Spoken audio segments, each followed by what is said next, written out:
Do you sometimes look at the a7S III and wonder how is this not a cinema camera yet?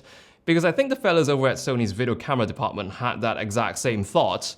So along came the FX3. Now, not too long before the apocalypse, we were introduced to the FX9, which looked like this, then eventually the FX6, which looked like this.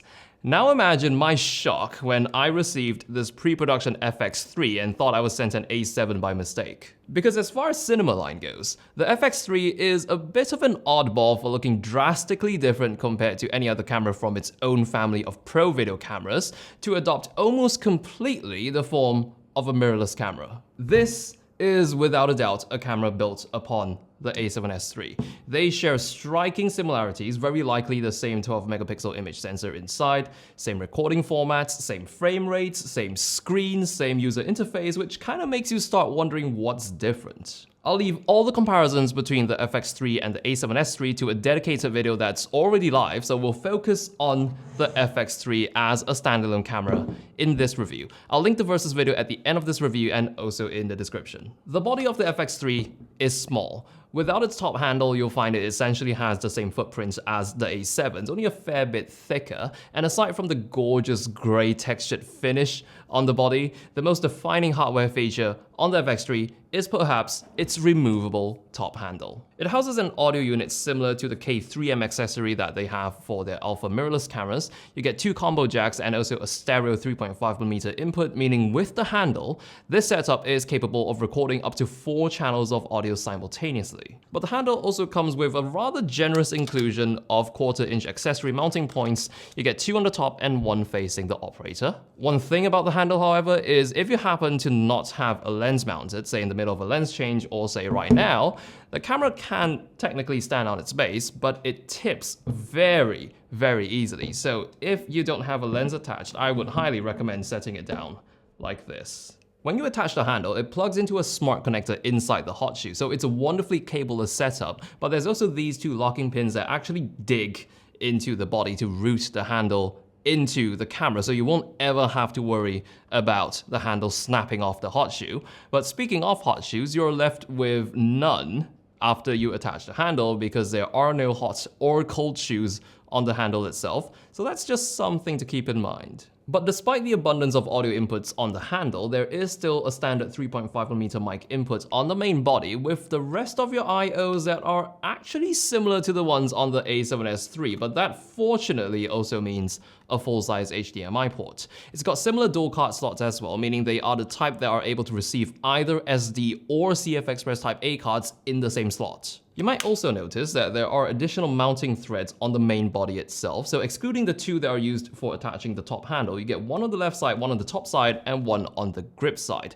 Definitely a welcome addition since you probably won't need a cage anymore to attach extra accessories. I should point out though that there is not much clearance around the 2 mounting threads on the top left corner of the body, so you might find that some accessories don't exactly fit in those spots, but I understand it's a limited real estate from having a small body. However, the small body now rocks an active cooling system. That vent's running down the left edge, that's the exhaust, and the intake is tucked away down at the bottom. You do get quite a degree of control, no pun intended, over the cooling system, including options to have the fan turn off only during a take or even disable it completely. The layout of the physical controls has also been optimized for video. I wouldn't necessarily say that it's got more buttons than a typical mirrorless camera, but what's different here is all the default button assignments are now video-centric. There's also a custom button on the front of the camera that's been pre-mapped as a record button. The joystick multi-controller, however, not too sure why they chose to put it on the top plate. It's not the most reachable spot on the camera if you hold it by the grip. Along with the main record button as well, you do have to stretch your fingers quite a bit to press it. You can, however, assign the standard shutter button at the tip of the grip to trigger recording instead, and while it's somewhat weird that a cinema line camera has a dedicated shutter button for stills, I was even more surprised to find that the FX3 still has a mechanical shutter. You can pop on over to stills mode and it can take stills just like any alpha mirrorless camera. Interesting. But unlike the alpha stills cameras, the ring around the shutter button is no longer the power switch, it is now a zoom rocker for servo lenses. Very video-y. So if you're looking for the power switch, it's above the monitor to the left. One of my favorite things about the FX3, however, is what happens when you begin recording. I totally love the tally lights on this thing. The record button lights up, a red bar above the monitor lights up, and a discrete little red light in front of the body lights up. You even get a red frame around your screen, so if you have all those enabled, you are going to know with absolute certainty whether or not your camera is rolling when it's supposed to be. And by now you may have realized that this camera is missing something. It's got no EVF. It's almost instinctive to raise a camera of this form to your eye, and I've definitely caught myself doing that just to realize there's no eyepiece. But compared to the EVF, I was actually a little more gutted to learn that the FX3 does not have ND filters built in. It's only something I wish that every video camera would have, but that's in a perfect world. I was also low-key hoping to find waveform exposure monitors on this, but in terms of exposure assistance functions, we've only got histogram and zebras.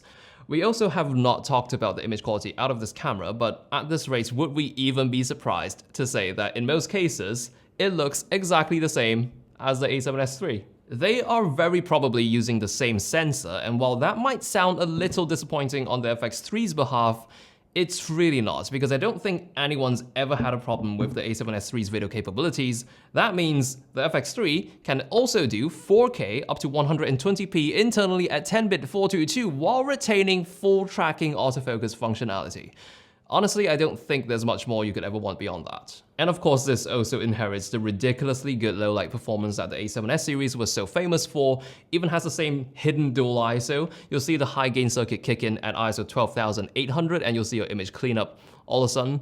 One thing that I should note, however, is just like the A7S III, you do get a minor crop on the FX3 when you are shooting in 120p. And compared to the A-series mirrorless cameras, the FX3 does gain a look profile that's currently exclusive to the Pro video line, and that's S-Cinetone. I know it might sound like a fancy log profile, but it's actually quite the opposite.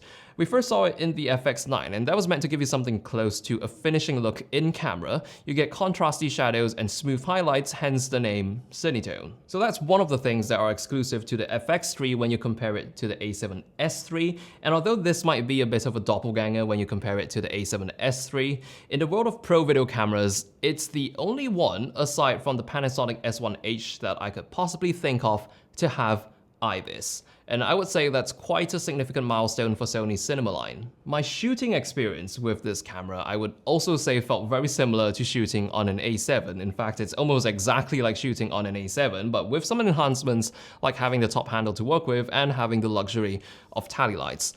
Although I do miss my AVF. So those have been my thoughts on the new FX3 after using it for a couple of days. If you're looking for a comparison between the FX3 and the A7S III, I do have a video doing exactly that right here.